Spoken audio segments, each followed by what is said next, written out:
ፖለቲካዊ አስተያየቶችን ለፖለቲከኞች እርግፍ አድርጌ ከተውኩ ዓመታት ቢቆጠሩም ስለተወለድኩበት የአማራ ክልል ሳስብ ግን ይደክመኛል፣ ሐዘን ይውጠኛል። ሶፊያ ሽባባው ያስተላለፈችው ልብ የሚሰብር መልእክት ነው። በሌላ በኩል ደግሞ ተወዳጁ ፍጹም አስፈው ኢቢኤስ ሕይወቴን አዘበራርቆታል ይላል። በኢቢኤስ አላቆመም። ተጠሪነቱ ለመንግስት ስለሆነው ፋና ቴሌቪዥንም ሲናገር በሕይወቱ ትልቅ ስህተቱ ወደ ፋና ቴሌቪዥን መሄዱ እንደሆነ ይናገራል። ለውስን ደቂቃዎች አብራችሁን ስትዘልቁ የሶፊያ ሽባባውን ልብ የሚነካ ንግግር ከነ ምክንያቷ ጋር እንድታደምጡት እናደርግና ስለ ፍጹም አስፈው በኢቢኤስ ስለተፈጠረው ነገር እንዲሁም በፋና ቴሌቪዥን የደረሰበትን ዝርፊያና ክህደት እንነግራችኋለን።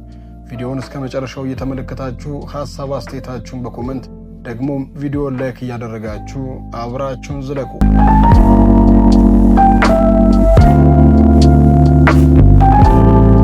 ሀገራችን ከሰከረች ከረምረም ብላለች። መሪዎቿ መኖር አለመኖራችን በእነሱ መዳፍ ውስጥ አድርገው እንዳሻቸው ያሽከረክሩናል።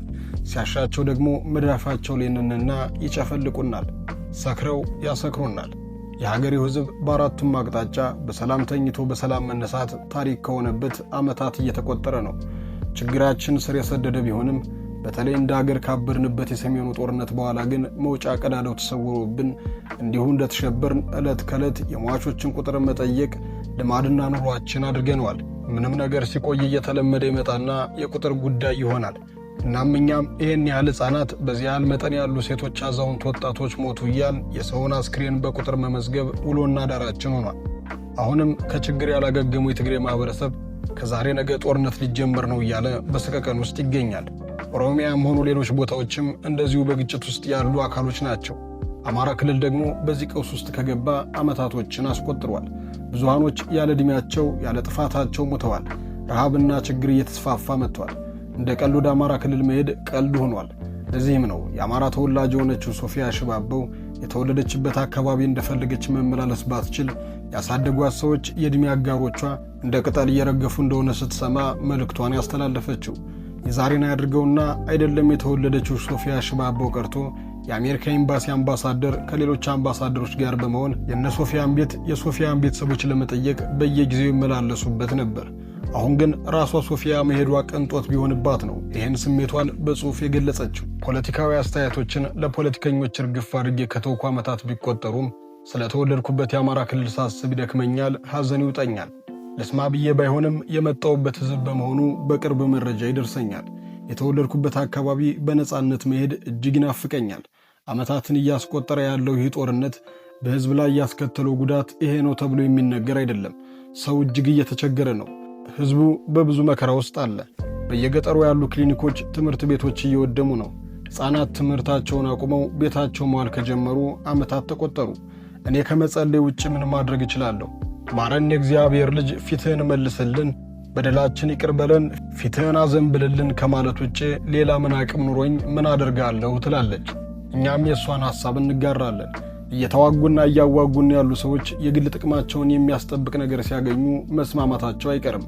ደግሞ የትኛውም የዓለም ክፍል ላይ የተደረጉ ጦርነቶች ሁሉ ማብቂያቸው እጅ መጨባበጥ እንደሆነ ሩቅ መሄድ አያስፈልግም። ሀገራችን ላይ የተከሰተውን የሰሜኑን ጦርነት መመልከት በቂ ነው። እነሱ ሲግባቡ ታረቁ፣ ደግሞ አልግባባ ሲሉ ወደ ጸባቸው ይገባሉ። በዚህ ሁሉ መሃል ወጣቶች ያልቃሉ፣ ሕፃናቶችና ሴቶች ይደፈራሉ፣ አዛውንቶች ጧሪ ቀባሪ ያጣሉ። በአያቶቻችን ታሪክ እየተጣላን ለልጅ ልጆቻችን ደግሞ ጥልን ማዝለቂያ ታሪክ እየፈጸምን እንገኛለን። እኛም እንደ ሶፊያ አቤቱ የዳዊት ልጅ ማረን፣ ደግሞ ማመዛዘን የሚችል አእምሮና ዕድልን እንላለን። አሳረኛው ኢቢኤስ መንሸራተት ከጀመረ ዓመታቶች እየነጎዱ ነው።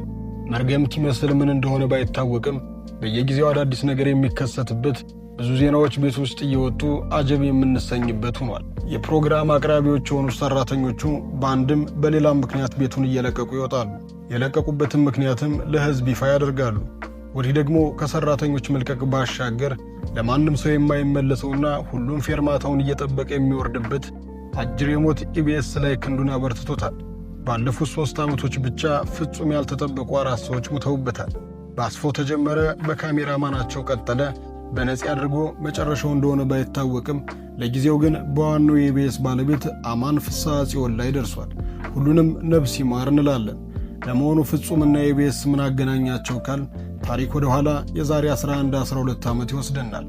ኢቢኤስም ልክ እንዳሁኑ በደንብ ሳይታወቅ ነው ፍጹምና ኢቢኤሶች የሚተዋወቁት። ወይም ደግሞ ለኢቢኤስ እድገትና መታወቅ አስተዋጽኦ ካደረጉ ባለሙያዎች መካከል ፍጹምን መጥራት ስህተት ላይሆን ይችላል። በአዲስ አበባ የተወለደውና ከግቢ እንድወጣ አይፈቀድልኝም ነበር በማለት ስለ ልጅነት አስተዳደጉ በተደጋጋሚ የሚናገረው ፍጹም አስፋው በሀገራችን ውስጥ ካሉ ዘርፈ ብዙ ተሰጥኦ ባለሙያዎች መካከል አንዱ ነው።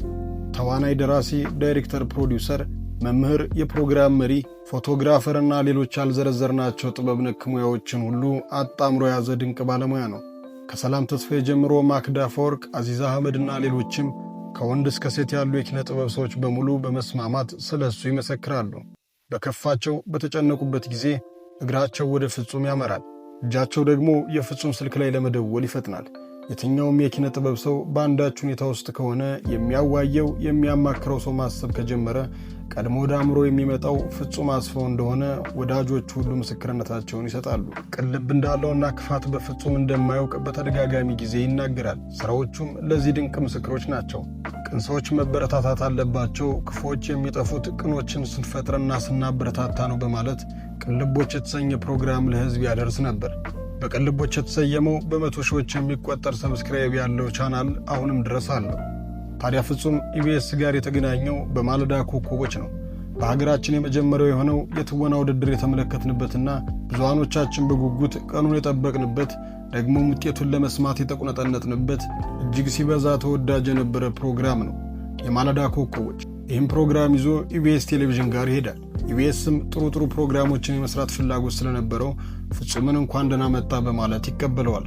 ፕሮግራሙ ተዘጋጅቶ ለህዝቡ መቅረብ ይጀምራል። ለ3 ወይም 4 ምዕራፍ የቀጠለው ይህ ውድድር በርካታ ባለተሰጥኦዎችን ከሀገሪቱ የተለያዩ አቅጣጫ እያመጣ እድሉን እንዲጠቀሙ ያደረገ ተወዳጅ ፕሮግራም የነበረ መሆኑ የሚዘነጋ አይደለም። በቀጣይ ግን ነገሮችን የበለጠ አሳድጎ የመስራት ፍላጎት የነበረው ፍጹም ሐሳቡን ለኢቢኤሶች ቢያቀርብም በወቅቱ ያን የማድረግ ፍላጎት ኢቢኤሶች ስላልነበራቸው አይሆንም የሚል ምላሽ ሰጡት።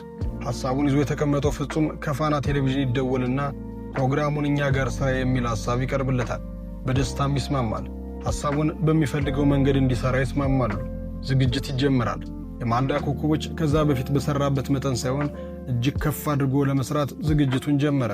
በርካታ ብሮችን አውጥቶ ስቱዲዮ በራሱ ዲዛይን ሰራ። ስቱዲዮ ተገነባ። ማስታወቂያም ተጀመረ። ሰዎች ተመዘገቡ።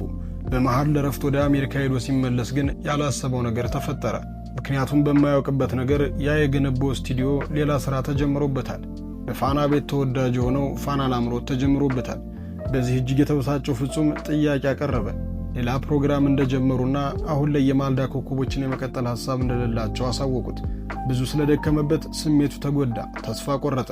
ከዛ በኋላ ነገሮችን ርግፍ አድርጎ ተዋቸው። የስሜት መጎዳት ከባድ ነውና የማለዳ ኮከቦችን ድጋሚ ላይ ያነሳው ወሰነበት። ታዲያ ፍጹም ሲናገር በሕይወቴ ትልቁ ስህተቴ ስብራቴም ፋና ቴሌቪዥን መሄዴ ነው። ኢቢኤሶችማ የሐሳቡ ፈጣሪኛ ብንሆንም ከሚገባው በላይ አሳድገውታል። ከነሱ ጋር ተስማምቼ ቢሆን አልሄድም ነበር በማለት የደረሰበትን ስብራት ይገልጻል። ይሄው ሕይወት ይቀጥላልና ፋናም የሚሰራውን እየሰራ ቀጠለ። ኢቢኤስም አለ። ፍጹምም የማለዳ ኮከቦችን ባያመጣውም በሌሎች ፕሮግራሞች ግን እየተመለከትነው እንገኛለን። ሰላም ለሀገራችን፣ ለሞቱት ነፍስ ይማር እንላለን። አበቃን። የእናንተን ሐሳብ በኮሜንት ቪዲዮውን ላይክ፣ ቻናሉን ሰብስክራይብ በማድረግ ቤተሰብ ይሁኑ።